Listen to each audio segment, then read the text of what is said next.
आधी ठाणे, मग नांदेड आणि त्यानंतर छत्रपती संभाजीनगरमधील घाटी हे शासकीय रुग्णालय। या ठिकाणी रुग्णांच्या मृत्यूमुळे आरोग्य व्यवस्था आजारी पडल्याचं समोर आलंय।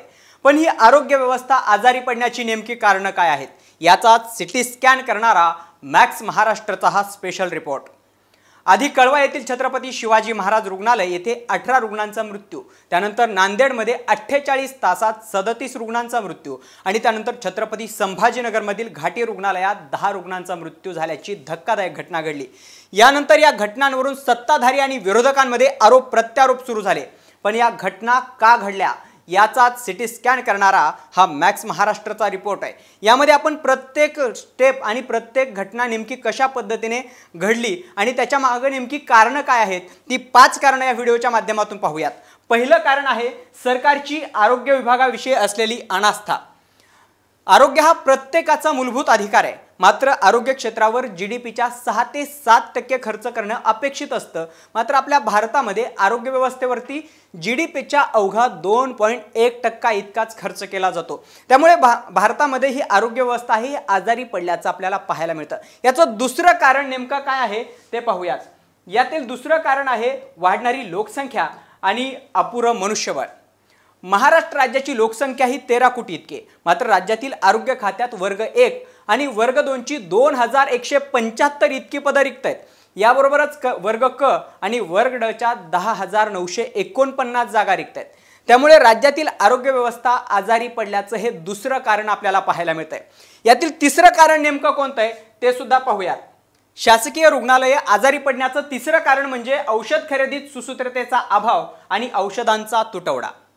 जर आपण पाहिलं तर मधुमेह असू द्या, रक्तदाब असू द्या, कर्करोग असू द्या, यासारखे जे आजार आहेत तसेच इतर आजारांवर उपचार करण्यासाठी औषध पुरवठा हा वेळेत होणं आवश्यक असतं। मात्र औषध पुरवठ्यात मोठा भ्रष्टाचार होत असल्याचं समोर आल्यानंतर राज्य सरकारने तामिळनाडूच्या धर्तीवरती महाराष्ट्र राज्य वैद्यकीय सेवा महामंडळ स्थापन केलं। पण या महामंडळामार्फत औषध खरेदीच्या कामाला दिरंगाई होते।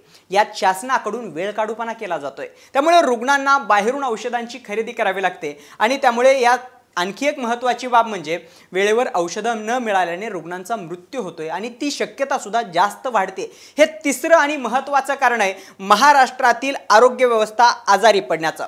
यानंतर चौथं आणि महत्त्वाचं कारण आहे आधुनिक साहित्य आणि कौशल्ययुक्त मनुष्यबळाचा अभाव। जर आपण पाहिलं तर अनेक रुग्णालयांमध्ये अत्याधुनिक साधनांची आणि साहित्याची मागणी केली असताना तेथे साहित्य पुरवलं जात नाही। त्याबरोबरच ज्या ठिकाणी अत्याधुनिक मशीन्स आहेत तिथं तंत्रज्ञान हाताळणारे प्रशिक्षित लोकच नाहीत।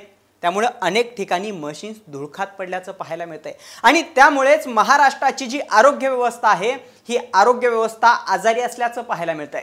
महाराष्ट्रातील रुग्णालय आजारी पडण्याचं किंवा आरोग्य व्यवस्था आजारी पडण्याचं 5वं कारण आहे ते म्हणजे प्राथमिक आरोग्य केंद्रांची कमी असलेली संख्या। जर आपण पाहिलं तर महाराष्ट्रामध्ये अनेक गावं अशी आहेत ज्या ठिकाणी प्राथमिक आरोग्य केंद्रच अस्तित्वात नाहीत। अनेक तालुक्याची ठिकाणं आहेत ज्या ठिकाणी जे उपजिल्हा रुग्णालय असायला हवी ती सुद्धा नसल्याचं पाहायला मिळतंय। तर लातूर सारख्या महाराष्ट्राला जास्तीत जास्त डॉक्टर पुरवणाऱ्या जिल्ह्यामध्ये सुद्धा जिल्हा रुग्णालय नसल्याचं पाहायला मिळतंय। हे सगळे मुद्दे आपण पाहिलेच, मात्र यामध्ये आणखी एक गोष्ट आहे ती म्हणजे औषध खरेदीचे 30% अधिकार हे डींना देण्यात आलेत। मात्र या औषधापासून ते सर्जिकलच्या खरेदीपर्यंत मोठा भ्रष्टाचार होतो। त्यामध्ये या क्षेत्राला टक्केवारीचं ग्रहण लागले आणि याच सगळ्या कारणांमुळे जर आपण पाहिलं तर याच मुद्द्यांमुळे महाराष्ट्राची आरोग्य व्यवस्था आजारी पडल्याचं आपल्याला पाहायला मिळतंय। सरकारने आजारी रुग्णालयांना वाचवण्यासाठी आता या वरील ज्या आपण 5 गोष्टी पाहिल्या या 5 गोष्टींवरती उपाययोजना करायला हव्यात। अन्यथा घटना घडल्यानंतर जे काही आरोप प्रत्यारोप होत आहेत हे होत राहतील आणि काही काळानंतर पुन्हा आणखी बळी जात राहतील अशी परिस्थिती सध्या निर्माण होते आणि त्यामुळे सरकारने या मुद्द्यांवरती लक्ष केंद्रित केलं पाहिजे आणि महाराष्ट्राची आजारी पडलेली आरोग्य व्यवस्था आहे ती सुदृढ करण्यासाठी प्रयत्न केले पाहिजेत। महाराष्ट्राच्या आरोग्य व्यवस्थेवरती जीडीपीच्या 6 ते 7% खर्च होणं अपेक्षित आहे तेवढा खर्च केला पाहिजे। जी मनुष्यबळ कमी आहे त्या ठिकाणी मनुष्यबळ भरलं पाहिजे।